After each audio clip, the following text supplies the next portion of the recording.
Have you ever sat in a room full of smart people, watched a bad idea take off, and said absolutely nothing? You nodded along, telling yourself, they probably know better, but deep down, you knew something was off. That moment wasn't about fear. It was about misunderstanding what confrontation really is. Because what if I told you, the most professional thing you can do in grad school is to speak up, even when it's uncomfortable? Let's talk about it. Have you ever sat in a research meeting, listening to your lab mates passionately discuss an idea, and deep down, something felt off? You wanted to say something but didn't. You nodded quietly, told yourself, maybe I'm wrong, because you didn't want to start a confrontation. But here's the truth. Confrontation is not conflict. In fact, it's essential in your graduate journey.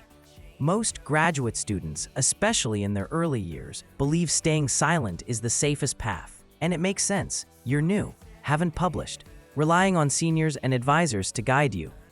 They have experience. You're still learning. So naturally, when they speak, you listen. But here's where things go wrong. You start to think listening equals agreeing, and that's dangerous. Because in research, silence doesn't always mean respect. Sometimes it means delay, or even disaster. Let me tell you a real story. A group of PhD and master's students proposed a promising research direction.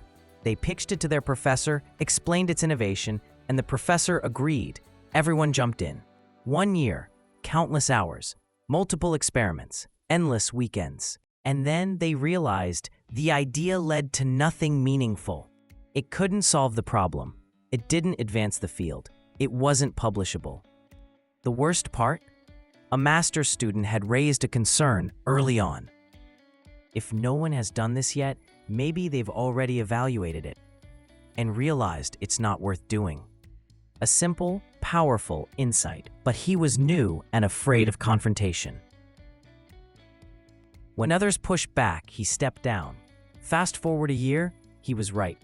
The idea had been touched on in older papers, a few concluding, limited improvement, not worth pursuing. If only he had spoken up louder. If only others had listened more carefully. Now, ask yourself, have you ever avoided speaking up because you were afraid of disagreeing with someone more senior? Did you feel like you didn't have the right to challenge the idea because you were just a master's or first-year PhD student? You're not alone, but here's something you need to hear. You're not challenging the person, you're challenging the idea, and there's a massive difference. Research isn't about egos, it's about progress, and progress depends on all voices, especially new ones that notice what others may miss. Because a single moment of hesitation can cost months of work. In research, time is your most valuable currency. When a lab moves in the wrong direction, it's not just a failed paper, it's wasted funding, effort, and human energy. And it could have been avoided by one voice, one question, one moment of courage. Wait, should we double-check before we go further? That's not disrespect. That's leadership. And let's be honest, there are only so many projects you can take on before graduation. Wasting time on one poorly vetted direction can derail your entire plan, delay your defense, increase your burnout. Don't let fear steal your momentum. Don't let politeness override your professional responsibility. Here's something you may not realize. Speaking up is not arguing. It's not being rude. It's not emotional or confrontational. It's being professional. Your lab is not a school classroom. It's a research team. You're not just a student. You're a colleague. That mindset changes everything. When you shift from thinking like a passive learner to an active contributor, your presence becomes more valuable. Of course, when you raise concerns, some people may get defensive. It's natural.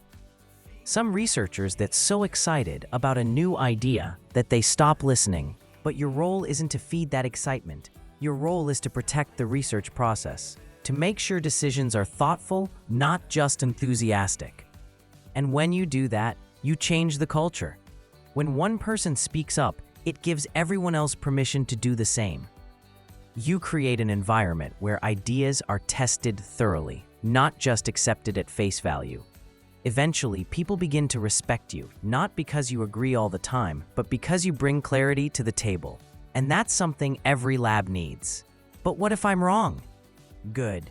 That means you're engaging with the process. If you're wrong, you learn. If you're right, you prevent a huge misstep. Either way, you grow. Your lab grows.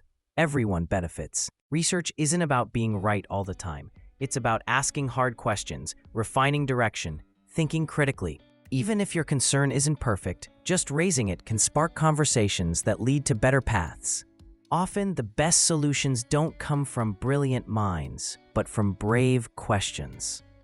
And if you don't speak up, no one may ever consider the flaw. The opportunity to redirect may vanish. Your silence, even when well-intentioned, could unintentionally harm the very project you're trying to support. That's why voicing uncertainty is not a weakness, it's a strength in research. Now, how do you actually speak up without sounding confrontational? Here are a few respectful ways to challenge an idea. Can we just pause and consider another possibility? I'm not fully convinced. Can we look at it from a different angle?